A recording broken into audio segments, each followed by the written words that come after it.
Yaxshimisiz? Assalomu alaykum. Bir minutga vaqtingiz olsam bo'ladimi? Qarochi degan nima degan? Xullas degan. Qarochi degani xullas degan. Qisqasi degan. Qarochi xullas degani bo'lsa kerak. Xullas qisqasi degan ma'noda. Qarochi nima degani? Qisqasi.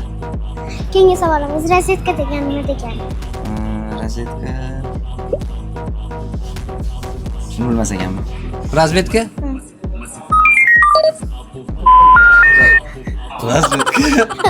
Bilmas ekanman. Razvedka? Ofitsiant. Ofisant girgitton. Xizmatkor bo'ladimi? Qo'chqor bo'ladimi? Girgitton bo'ladimi? Girgitton degan. Ofitsiantmi ekan? Men hech o'ylamadim ekanman. Ofitsiant degani endi ovqat tashuvchi bo'lsa kerak-da. Ofitsiant. Xizmatkor. Siz yana qanday qiziqarli so'zlarni bilasiz? Kommentariyada yozib qoldiring. Meni yo'qotib qo'ymaslik uchun obuna bo'lib qo'ying. Hammaga xayr.